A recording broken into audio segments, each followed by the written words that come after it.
A menudo pasamos por alto lo más obvio, sin preguntarnos qué sucede en el fondo o por qué sucede. Uno de los fenómenos que nos parecen más evidentes y por el que nunca nos preguntamos es la comunicación. Comunicar es hacer común algo, crear o propiciar una comunidad que dialogue por sus semejanzas o por sus valores en común. Todos los seres vivos se comunican de algún modo. Si no fuera así, no habría vida.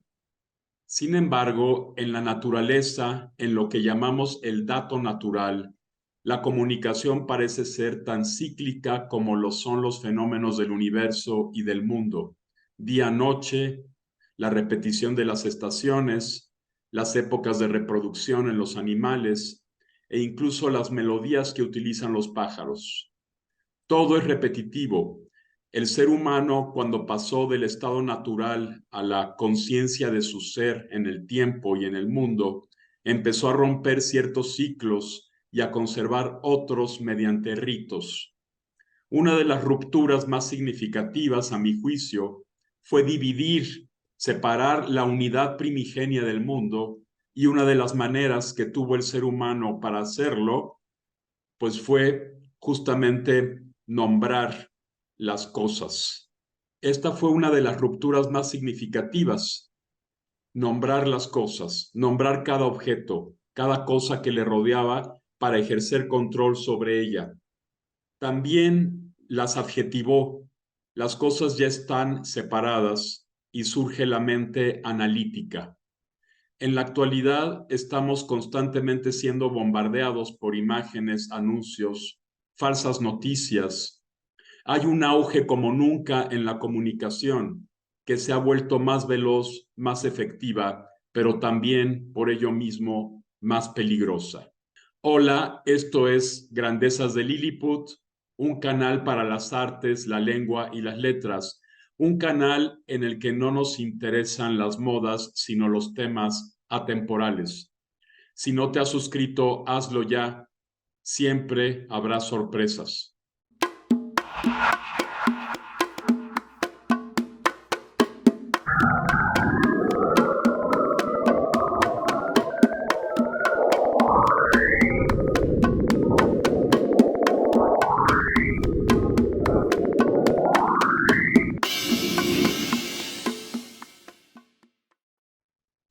Hoy está con nosotros Philippe Laprin, quien lleva más de 20 años realizando intercambios culturales entre Francia y América Latina como asesor, coordinador, productor, traductor, compilador y editor. En otras palabras, se ha desempeñado como un comunicador que propicia el diálogo entre ambas culturas. Philippe Ollet también dirigió la oficina del libro de la Embajada de Francia en México de 1994 a 1998. Allí publicó 85 libros traducidos del francés en 15 editoriales mexicanas.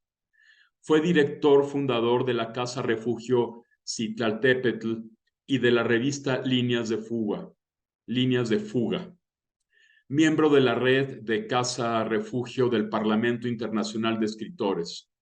Ha sido también responsable del servicio cultural de la Embajada de Francia en Honduras. También fue fundador y codirector de la agencia ADOC, una agencia cultural privada en Francia donde organizó el Marché de la Poésie y el coloquio Los latinoamericanos hablan a los europeos en París. Director de la colección Las Vías del Sur, Les Voix du Sud, en las ediciones de La Différence, edición de La Différence, en París. Coordinó el proyecto ProTrat de apoyo a la traducción de libros mexicanos a otras lenguas. Es director literario de la colección Los Insospechables en la editorial Vanilla Planifolia. También es autor de Desorden Aparente, de la selección y el prólogo de la obra Para leer a Aimé Césaire, de la selección y prólogo de Tras Desterrados y de México Visitar el Sueño. Asimismo, publicó Los Escritores Vagabundos, Sombra de la Memoria y No soy de aquí ni soy de allá. responsable de la extensión universitaria de la UAM Guajimalpa y de la red ICORN, International Cities of Refugee Network, para América Latina, así como locutor del programa radiofónico Acentos en la estación Opus 94, con más de 800 programas, y donde, por cierto, yo tuve el honor de estar presente en una ocasión. Es autor y conductor de la serie de documentales América para Canal 11 y coordinador de la serie Conversar de Literatura, transmitida por Canal del 22. Philippe, muchísimas gracias por No, a estar ti. con nosotros en estas charlas con la cultura. Gracias. Gracias a ti, muchas gracias por la invitación y por la presentación. Ya no, ni recordaba todo lo que contaste. En fin, antes que nada, dinos qué te motivó a medio mexicanizarte, si se le puede llamar así, es decir, a adoptar a México como una de tus culturas y propiciar la comunicación entre Francia y este país.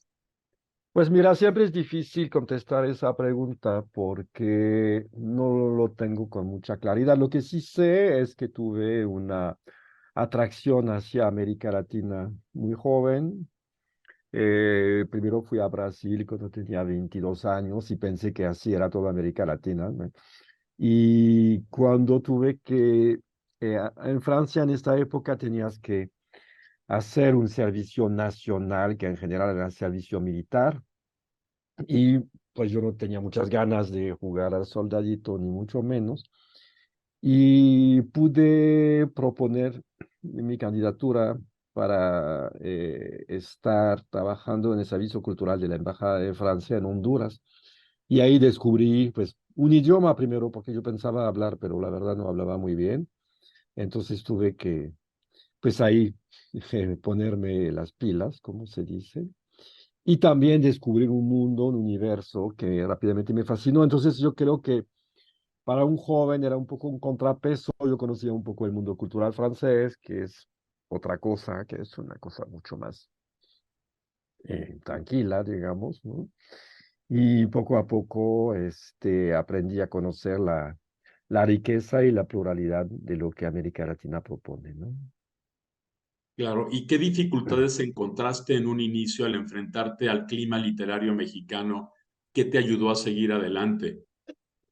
Mira, pues llegué aquí en un papel que era un papel bastante fácil para eso, que era responsable de la oficina del libro.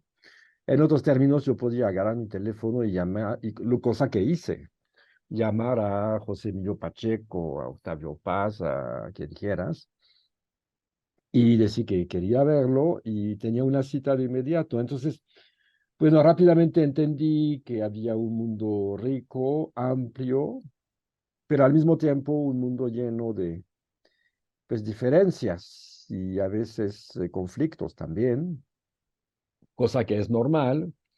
Lo que sí ha cambiado mucho, pero tú debes de saberlo mejor que yo, era una época en la cual había mucho más dinero, creo yo, que circulaba, había mucho más suplementos, había maneras de publicar bastante más diversas que hoy. Entonces sí me sorprendía mucho. Lo que sí me sorprendía también era la diferencia entre la oferta y la demanda. Quiero decir, había finalmente pocos lectores para una producción bastante amplia. Entonces todo eso era muy distinto a lo que yo ya conocía en Europa, ¿no? Claro. A mí me parece que un Estado, cuanto más se detiene en establecer una auténtica comunicación con su pueblo, que es comunicación en todos los sentidos, y le otorga a este último la libertad que merece todo pueblo adulto y consciente, pues más propicia que florezcan las artes. ¿Cómo contemplas el panorama cultural actual en México en comparación con Europa y qué crees que haya que hacer para elevar el nivel? Porque hace rato hablabas de que antes había menos lectores. ¿Cómo lo ves ahora? Mira, hay fenómenos que se entrelazan y es difícil ver em, cuál es el peso de cada uno. Primero, hay una alineación de México sobre los otros países. Yo quiero decir, antes había una especificidad mexicana que poco a poco pues, se va perdiendo. Dos, está la famosa globalización, que no podemos negar, que cualquier muchacho de este país está conectado con lo que se hace en el mundo. Hay, la primera parte de lo que te decía significa que el Estado-Nación poco a poco pues sale de una política cultural. No es político lo que digo, creo que viene desde hace 15 20 años de manera este, más visible hoy.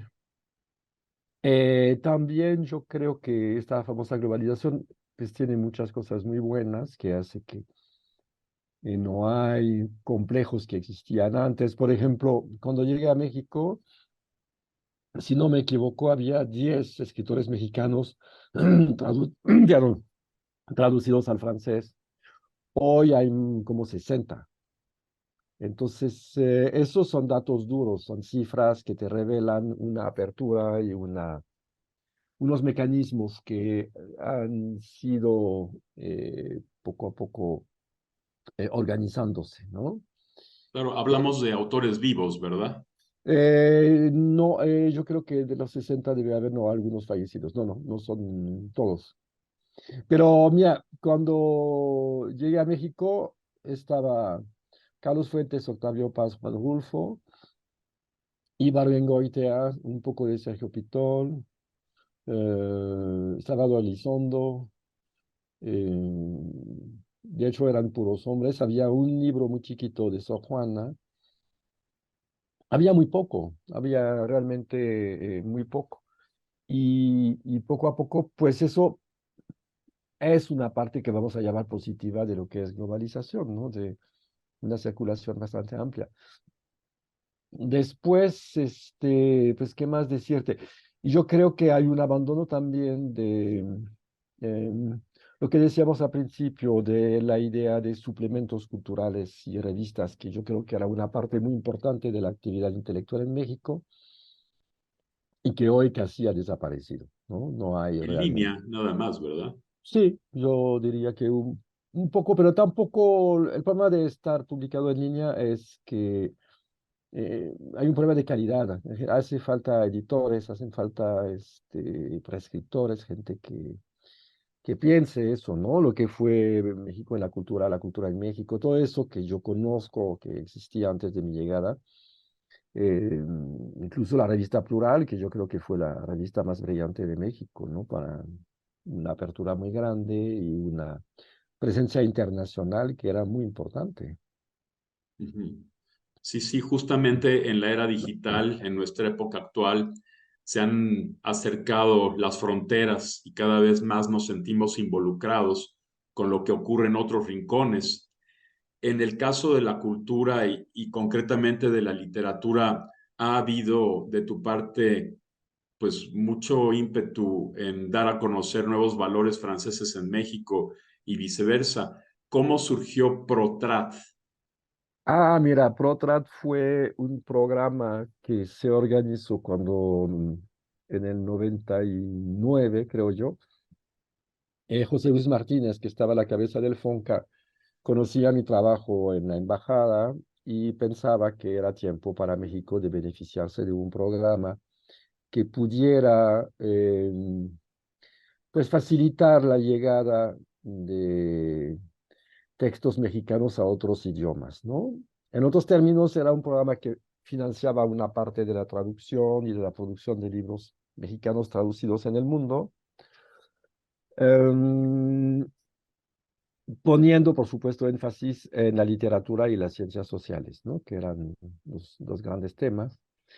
Y para eso había que montar el programa, ver lo que hacían otros países, entender qué funcionaba y qué no, para no digamos, gastar dinero en vano.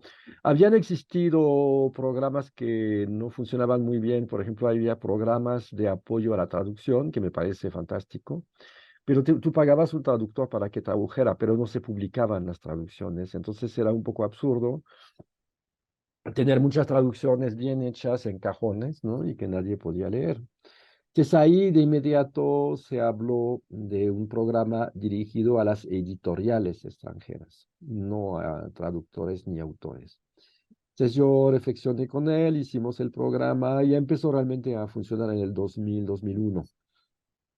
Y después agarró un ritmo bastante bueno. Solo tengo una cifra en la cabeza. Yo sé que llegó como a 350 títulos, más o menos, publicados en el mundo, en muchos idiomas.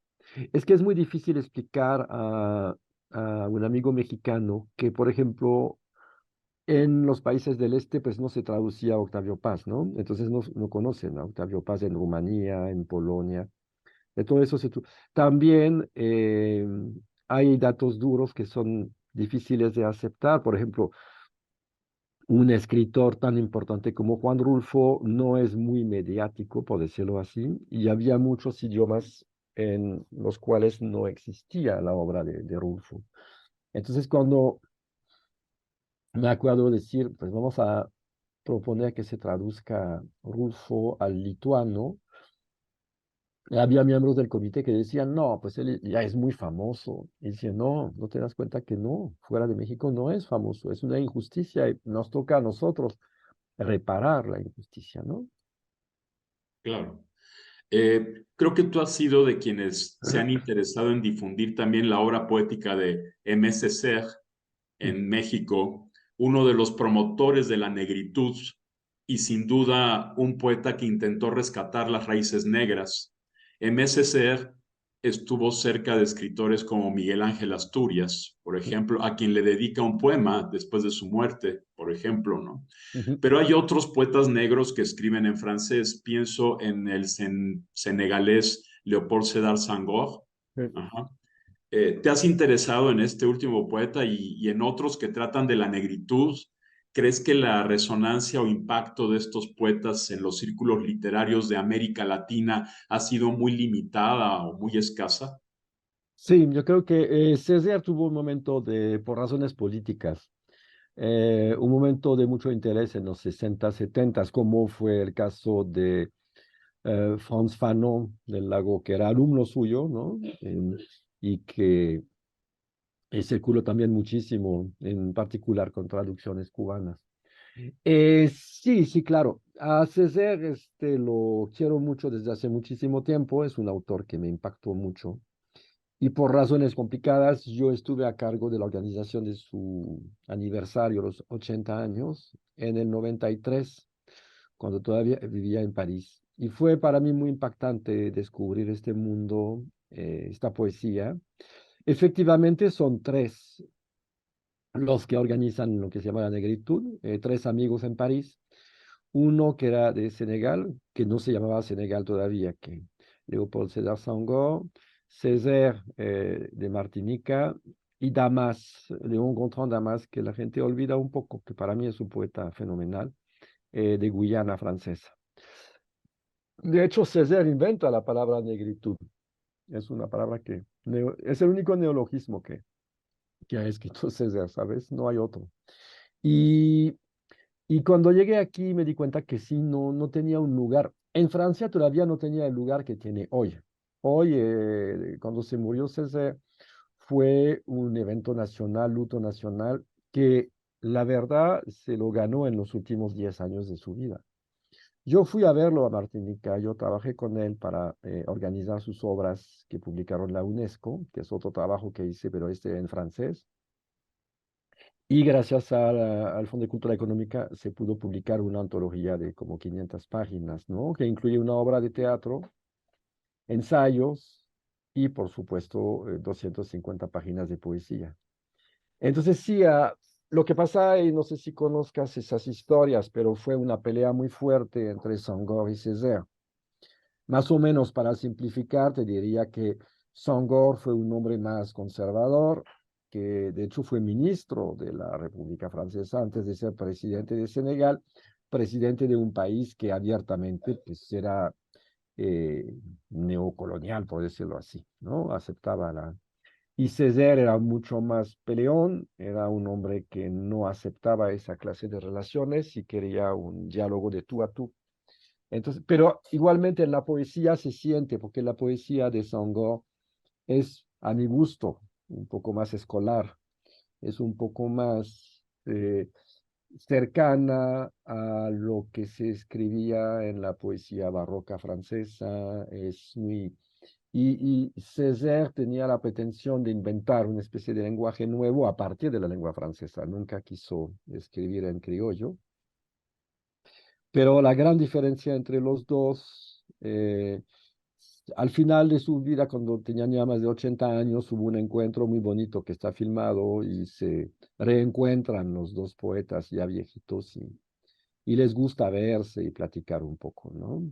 Pero del lado poético yo creo que sí, Césaire tiene una fuerza, una originalidad que Senghor no cultivó. Quiso más bien, pues ser el mejor del salón de la clase, ¿no? Un poquito.